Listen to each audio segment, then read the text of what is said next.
I think he's sort of panning across here. Good morning, everybody. Good morning. Good morning. I hope you didn't get too wet on the way into the building. It kind of surprises you today. It's like it'll come down really hard and then it'll go away. And I think it's going to be kind of like that all day. So I guess it's a good day for the gardens, and it's a good day for us to do some indoor things and look out at the sweet rain coming down out there. So good to see you all. Mid-July already, can you believe that? It is going by so fast. I don't think we have any newcomers in the house. You all know the ropes here, and make yourself comfortable. There's always masks and sanitizer available at the back if you want something like that. And I don't think there's much need for Sunday school today, so I don't have to tell you about that we don't have that going yet. But we're, it's like we're kind of easing our way back into culture, isn't it? Doesn't it feel that way? It's a gradual process. So delighted to have Lynda McClanahan and Joel Knepp here today. Let's thank them for coming out this rainy morning. Such a treat. And we'll begin to get focused on what we're lifting up in prayer this morning and prepare to go into prayer. We're very inclusive in our prayers at Unity, holding the high watch, holding the highest thoughts in mind and heart for anyone in our families, our communities that are facing challenges.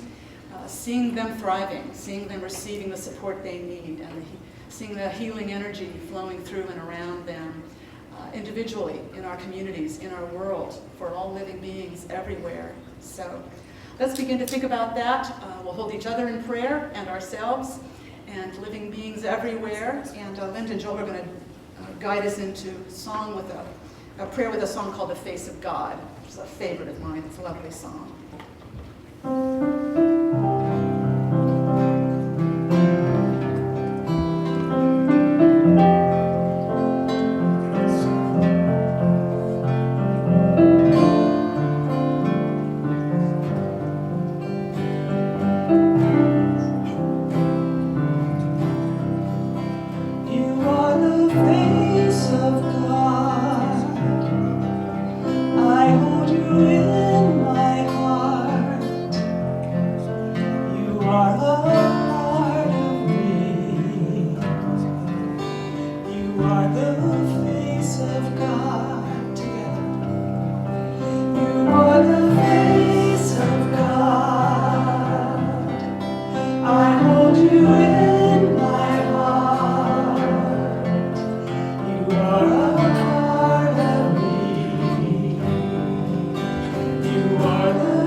Wellspring of wisdom within us, ideas for our walking in the right path, the path of life and light and joy and freedom.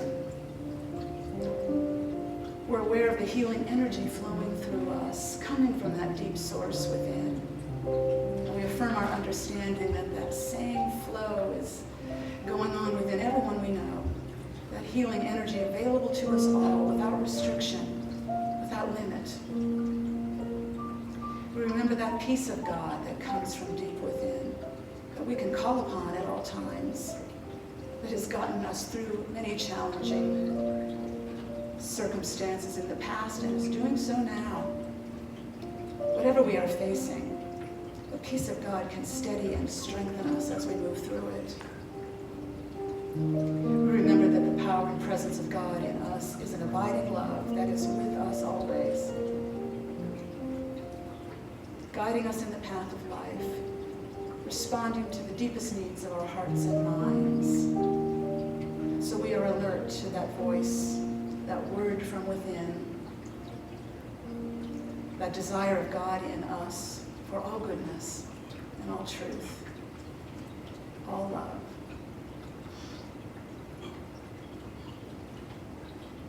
Thank you, God, for your unfailing presence with us now and always. And so it is. Amen. Well, Lynda and Joel are going to do a song for us now. I think it's an original of Lynda's, yes?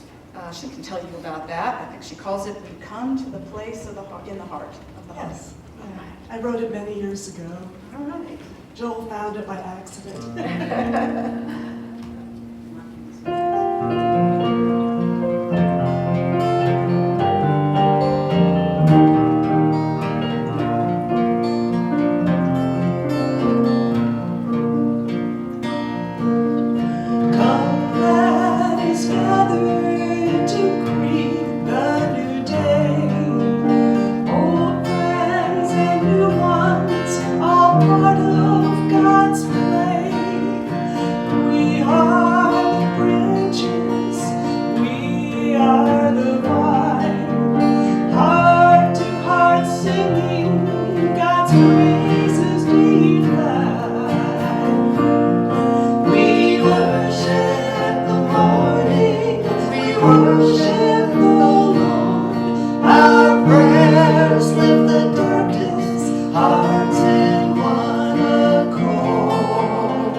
And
I feel like I could go home now. That was enough to run on. Thank you so much. Just go on home. Thank you guys. Thank you guys. Come and sit and relax. I never heard that song before, Lynda. All the years I've known you, I don't think I ever heard you do that song. Amazing. The riches we have within us, undiscovered. I've been thinking about libraries this week. So I took up my title, Your Inner Library. I grew up with a real love of libraries. I bet some of you did too. In a small town I grew up in northern Ohio, Gallion. I spent many a happy hour in the reading room at the Gallion Public Library. And it was just like a separate, peaceful little world full of riches, discovery and wisdom and quiet and all those good things that libraries had. Lots of happy hours reading there and taking home stacks of books on my own library card. What a joy that was. I'm so grateful I grew up with a love of that and an exposure to reading in that way and a love of the library. And the library is kind of a rich word, a rich metaphor when you think about it. It's like a storehouse of wisdom. So I thought it was kind of interesting. In an interview I was reading, a transcript of an interview on Being with a youth writer named Jason Reynolds.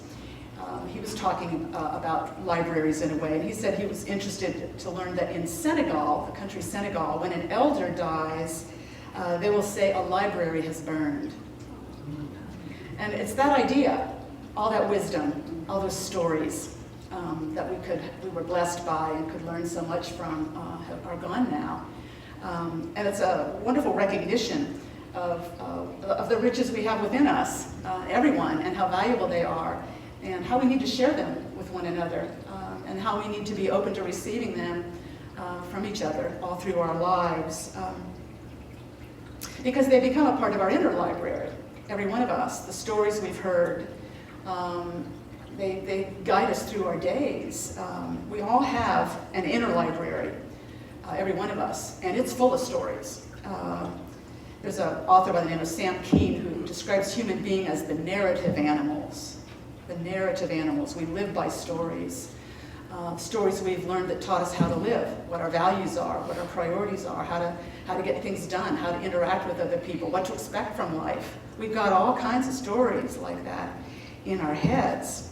So the key question kind of for us becomes, if we want to live peaceful lives, if we want to experience joy and freedom and things like that, and good relationships and good families and good communities, what are the stories in your mind that are deeply influencing how you live your life and how you feel day by day? And how good are those stories? How well are those stories serving you? Because I think we have both kinds of stories in our heads. We have some that make us miserable, and stories that kind of spin. Do you ever get a kind of something going in a loop in your mind? For me, the most vulnerable times are going to bed at night, trying to settle down and rest at night, or first thing in the morning. Those seem to be the most vulnerable times in terms of mental imagery and narratives rising up. Anyone else have that sense? Those seem to be the times. What kind of a story is that comes up in those moments for you? What kind of a narrative gets in a loop that you go over and over again and you realize, I've thought that story before. I've thought that narrative before. I've had that narrative in my head a lot in my life. And they could be narratives about resentments, about grievances, about injustices we've suffered, any number of things. We all have stories like that in our minds. And then we also have stories that empower us, stories that have given us wonderful guidance about how to live, and about what's important, and about the riches within us, and the riches of life. So it seems to me there's kind of two sides of working with our inner library. If we want to, experience greater freedom from those stories that make us unhappy, and want to experience more peace and joy, there's two sides of working, with our inner library, and it's pretty simple. The first side is to cultivate our ability to manage the stories in our minds. To manage the stories in our minds, especially the ones that we get stuck in a loop with, that recur over the course of our lives, frequently again and again. managing those, cultivating our ability to do that. And we can do that. There are strategies for that. We want to kind of not keep resuscitating it. We want to work with it. And we've been given a God-given capacity, mental capacity to do that, to manage our minds in that way. It's like a muscle we can learn to use. It takes a while sometimes, but it's a muscle we can learn to use and get better and better at. So cultivate our ability to manage the stories we don't want spinning around in our heads, and take in some new stories. Tell a new story. Hear a new story. And as we take in new stories and hear other good stories, and it can be in a song, like in Lynda's song we just heard. You know, we take in some riches from some narrative we're hearing. That goes into our inner library. It's like we're building our inner library of good stuff, good nourishing ideas and riches and images that'll help us guide us through our days. At the same time, we're kind of dismantling and turning our attention away from the stories that make us unhappy. So the first part of that, how do we manage the old wounding stories?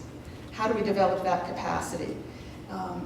I think there's different ways in the spiritual world that people talk about it. In Buddhism, they call it mindfulness practice. Mindfulness.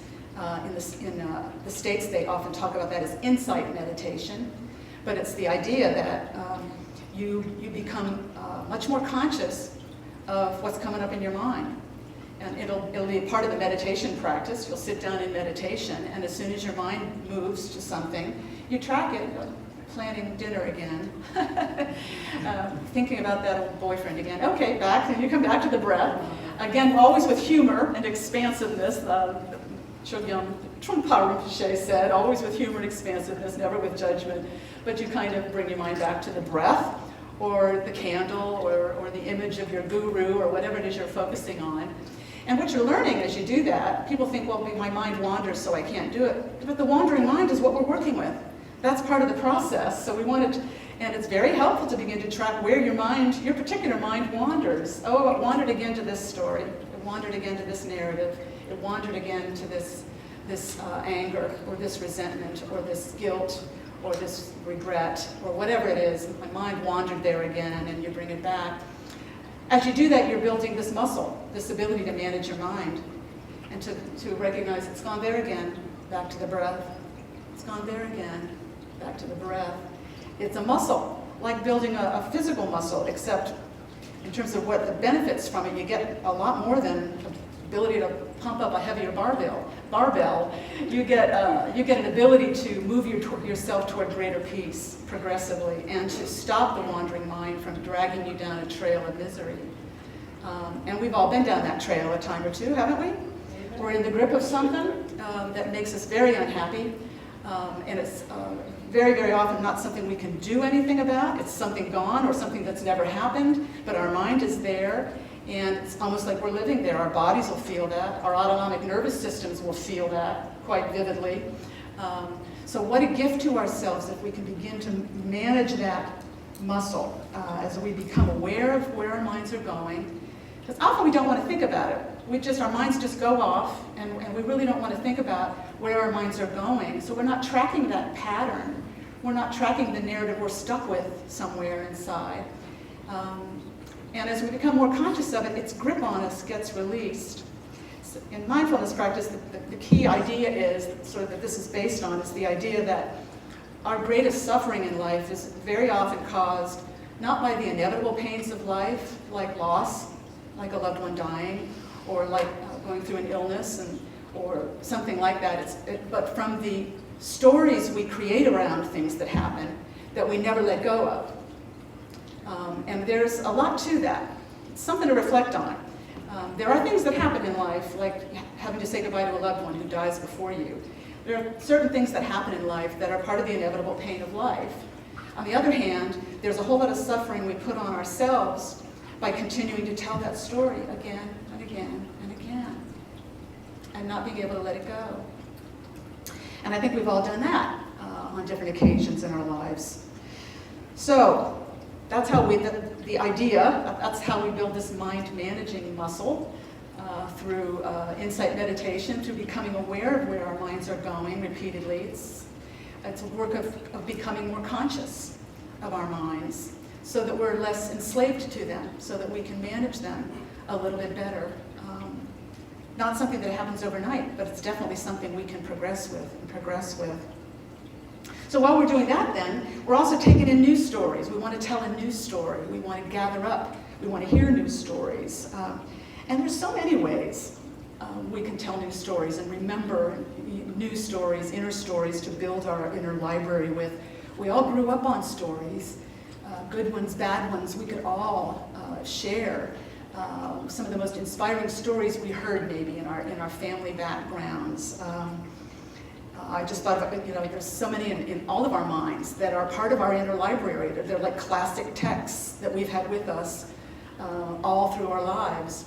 I was remembering a story I used to hear my grandmother tell about when she was newly married and a very kind of household in which she was doing a lot of work. Of course, women did back then. I mean, churning butter and laundry on a rack, and it's just, and baking every day, and garden, and tending the children, and cooking for everybody all the time. And it was just amazing the way she worked. And she was pregnant with her first child, about 8 months pregnant, and the mother-in-law and brother-in-law were staying with them as well. And the brother-in-law was ordering up what he wanted for a meal or something like that one day when she had it. She simply had it. And she was out of there. And it was like a 3-mile walk to town from the farm, and she just set out and headed into town in Bath, the big city, Bath, New York. She had it.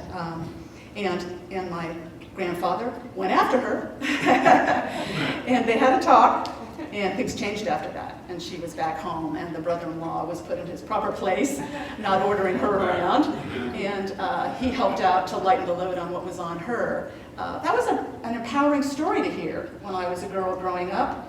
My grandmother said, she drew a line, that's too much. I'm being taken advantage of, that's not right. What an empowering story that is for a girl to hear growing up. And then I remember my mother's story about finally finding a church she could work with in life, a friend in her early married life, the struggle of she went to a pretty traditional church as she'd been raised in. I always thought it was amusing when I was a kid, she was raised as a Free Methodist. Free Methodists couldn't do anything. Nothing. They couldn't play cards. They couldn't dance. They couldn't go to a movie. They were Free Methodists. No cocktails. No cocktails. That's out of the question. So, but she kind of carried forward those Methodist roots, in Cincinnati, Ohio, where she was when she was newly married, and it was a very, very difficult time, and she was struggling, and her faith wasn't working for her, the religious faith she'd been reared in. And she met a friend who took her to church, at a place that was called the Progressive New Thought Temple on McMillan Avenue in Cincinnati. And it's still a New Thought Center, I think, New Thought Temple. It was the early Unity Church, being served at the time by a real divine light by the name of E.V. Ingraham. We called him Ingy. And he had studied under the Fillmores. He had gone way back.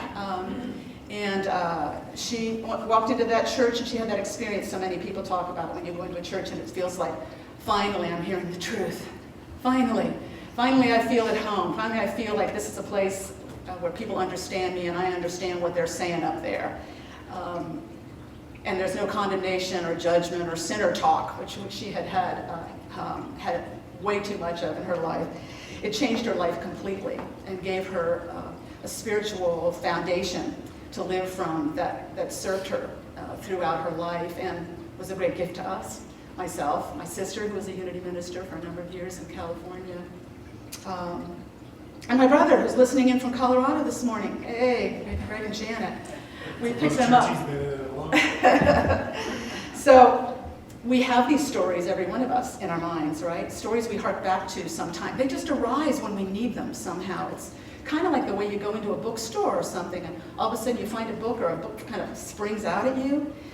They come out of our minds that way sometimes too. If we're in a place in life where we're looking for some guidance and we'll think, remember how my grandmother had to draw the line. Or I remember how my mother felt when she found that faith was working for her. I need to get back in touch with that, what that faith is. These stories will spring to mind like a book falling off a shelf when we have need of them. And this helps us kind of get rid of move the old stories out of the way and fill up with more of the new stories. I was impressed, and I might have mentioned it before, with a project that has been going around for several years called the Human Library. I don't know if any of you have heard of it. They kind of had to go virtual during the pandemic, but it was very much a live, in-person kind of thing, and I hope they're back to that now. But they had them in different cities. You can start a human library anywhere if you want to, in connection with this organization. Basically, people volunteer to be textbooks for others, to be stories for others. And people will sign up to read your book, to hear your story. It's all, off the page, it's all spoken. For instance, so in a human library, there might be, you might be able to sign up to hear the narrative of an immigrant, or a gang member, or a police officer, or a trans person, or someone gay, or someone homeless. People will sign up for these, and then people will sign up to hear that story, and in small groups, they'll sit down and hear that homeless person tell their story of how they got to be homeless, what the circumstances were, why it happened, why it's hard to get out of that, how it can happen to other people. And the idea is you take in completely new stories then about people around us and how they live, and some of our mistaken judgments about each other kind of go away. Because there's so much we don't know about how other people live and how they survive, and there's so many ways we can be inspired by hearing those stories, and they can be added to our library in a way that will really bless and enrich us going forward. As we take in others' stories, we get new ideas of our own, and the mental grip we have on the old stories fades more and more. And the great thing is that these inspiring stories are coming at us daily. I mean, they come in movies too, and programs and interviews we read, and podcasts we listen to, and from each other in conversation every day of our lives. I heard a story this past week I think it was on CBS Sunday Morning. I just thought, well, that was a nice inspiring story for the week. That came to mind when I was thinking of sharing something this morning with you. It's from the July 4th show. It was about a couple, Lisa and Peter Marshall, somewhere in Connecticut. Peter Marshall was unfortunate, and he came down with early onset Alzheimer's in his early 50s, like 53, a few years ago. And the television interview, it showed them, they were interviewing her, and Lisa was going through photograph albums with him, and all the photos of their wedding, and of her, and he didn't remember any of that. He didn't remember her. After years of marriage, what a difficult thing that would be. And she said that was the most painful thing of it, is that they're not able to share memories anymore. But she told the story of sometime over the past 3 years since he came down with the Alzheimer's, he began to kind of, they were watching something on TV where somebody was getting married in the Sheldon program. And he'd been kind of courting her recently. She thought that was kind of interesting. He was kind of courting her, like they were dating again. And then he saw this TV program, and he said, let's do that. Let's do that. And so she put together another wedding, and they got married again. And it's lovely. It was beautiful. Dancing and music, and they have a video of it. And he didn't remember any of it the next day. But she said, that's going to be for me, and it's going to help me heal, that they had that remarkable second wedding, full of joy and loving kindness. The room was just saturated with it. What a blessing to take that forward in life. Now there's a story you can put in your library, about the endurance of love, regardless of circumstances, that woman managed, that everybody in their lives did. I think that's really something may we all do so well, at weathering the storms of life. Final thing about this is we can invite God to guide us as we're working with our libraries. We can invite God to, quite directly, to bring to my mind, make it clear to me what stories I need to expunge, what texts need to be retired and taken off the shelves, because I've told them and heard them too many times. And what stories do I really need to soak up and let them inspire me and enrich me, and how can I open myself up to more new stories in the people I know, in the places I go, in the books I read, and the movies I watch, Because we have a lot of influence over what we're taking in, right? And we can make select choices in that so that we will be inspired and we'll have wonderful new books in our inner libraries. So let's take that into a closing prayer if we could for a moment. How grateful we are to know that that wisdom of God within us is guiding us moment by moment, day by day, and providing us with inspiration as we have need of it, with guidance, clear and direct guidance of what's ours to do and what is not ours to do, inspiration to lift us up and encourage us as we move forward in life, stories to comfort us, ideas to comfort us when we have need of that deep comfort from God within. We are wide open to God's guidance as we move forward from this moment, guiding us in what's ours to let go of, to release, and what's ours to receive with gratitude and with joy. Thank you, God, for your unfailing presence with us, now and always. Amen. All right. Well, in a moment, we're going to have another lovely song from Lynda and Joel. As always, we take a moment to thank everyone for your support of the church, the tithes and gifts coming in person here. We have baskets at the back or by PayPal. I already saw some coming in this morning by PayPal. We're so grateful for that. Or sometimes by checks to the church P.O. box. So thank you so much for all of your support. That keeps us going month after month. As always, we like to affirm that affirmation of the divine flow of abundance in our lives by saying together, divine love through me blesses and multiplies all that I have, all that I give, and all that I receive. And I am grateful. So it is. All right.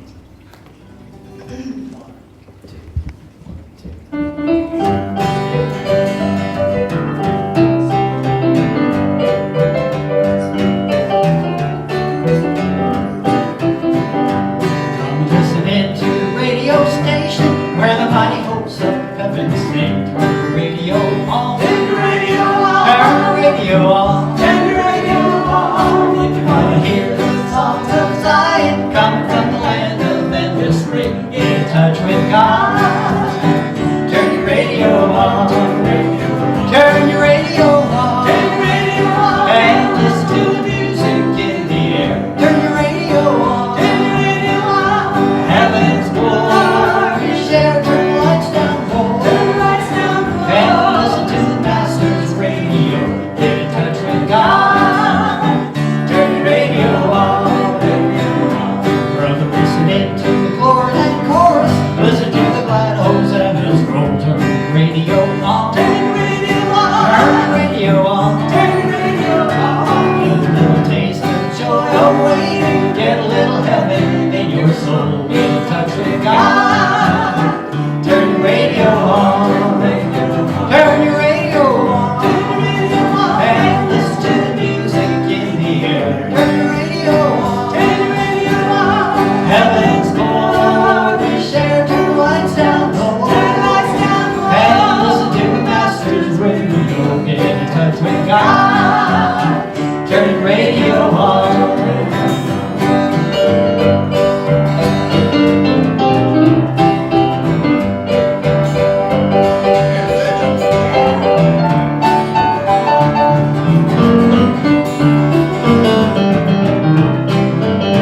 Wonderful. Amen. All right. Now we're grateful to have some announcements from our board member, Lynda Comstock. Thank you, Lynda.